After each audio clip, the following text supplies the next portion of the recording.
crash and burn. Hey everyone, so tonight I wanted to discuss Rancid's first record from 1993, their self-titled debut for Epitaph, where at this point they were only a three-piece. As I understand it, Lars was in the band for at least some of the sessions. I think, I'm not 100% about that, but I thought he was, but he wasn't technically like featured on the record because he is in the video for Hyena, so he is a part of the crew. It's just he is not in the photo on the inlay of the record, as well as he's not credited as playing on any of the songs. Unless he is, and now I just look stupid. I don't think that he is, though, because at this point they were just a three-piece. It was Tim, Matt, and Brett, so I don't think Lars is on it. He definitely came in for Let's Go Forward, of course.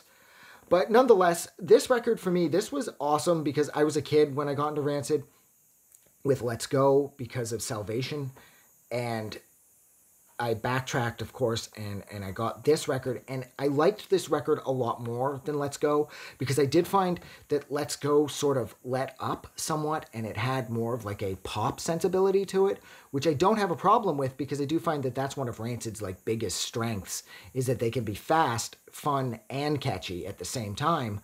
But I found that when you compare the first two albums, for me at least, this is sort of the superior album as far as what I was looking for. Out of My Mind's on here. You've got Rejected's on here. Rats in the Hallway, which was a massive song back when I was a kid for so many people that got into Rancid with me. There's something, Hyena's on here. Adina's on here. There's something really... It's funny because this record is raw, and yet it's really focused. And nobody had any idea who, like, Tim and company would become. And nobody really understood just how, like epic their songwriting capabilities would become. I mean, you could have seen it coming because Tim and Matt were in Operation Ivy, and Tim wrote the lion's share of the music for that band. And so you could see that he did have more, maybe, but... Nonetheless, here it was just, they're a really tight three-piece, and the songs are really fun, they're catchy, they're hard, and yet they do kind of have that sort of Rancid sensibility to them where they're a little more accessible than other punk bands. I had a buddy of mine back when I was a kid, when he first saw pictures of Rancid once they started getting bigger, he made the comment that, like, as far as Tim and Lars were concerned, you know, they were like super punk. And then there's Matt and Brett, who were super punk too, but they just didn't have mohawks, they weren't all spiked out and shit. And I remember he said that, like, it was like as if, like, they were all related, and the parents were like, yes, you can start a punk band, but you have to let your two brothers join. And, you know, the two super punk guys were like, oh, fuck, Mom, come on. I don't want them in the band, because when you look at the band, two of them are so fucking hardcore looking. And the other two, they're totally hardcore as well. They just don't look as hardcore.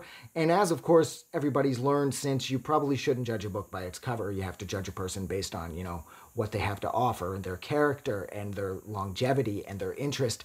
And Matt Freeman, for example, he was in Operation Ivy, so it doesn't matter that he doesn't have a fucking mohawk. But nonetheless, I always thought that was really funny because on the surface, there is some truth to that. It is like the four brothers started a band and the two punk brothers had to let their two unpunk brothers join. I always thought that was funny. If you don't find it funny, it's probably because you don't have a sense of humor. Or you don't have a sense of humor as developed as mine. It's one of the two, and either way, it's a negative outcome. But anyways, yeah. So this record, it's a really good place to start, and nobody knew where they'd go, of course, and nobody knew how successful they'd become and how, they'd have legions of fans.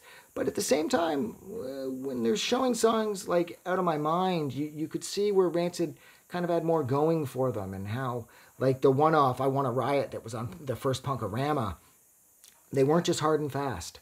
They did have more going for them, and they were going to most likely mold what that sound that they had here, and they were going to mold it into more, which they definitely did. So yeah, look, I'm going to go. I think I've spent enough time discussing Rancid's self-titled record from 1993, their debut for Epitaph. If you like this review, do something awesome for someone, because you're awesome, and doing something awesome for someone is an awesome thing to do. I've just said awesome, I think, 3 times there. Awesome. There's 4. But yeah, so I'm going to go. Thank you so much for sitting with me, and I'll see you guys soon. Have a good night. I just wanted to say thank you for making it through the entire video. I really appreciate it. And I'm going to remind everyone one more time, even though I've probably already done this in the video that you just watched, to please click the like button as well as the subscribe button because it helps this channel grow. And thank you for hitting like and subscribe. And we will see you guys really soon.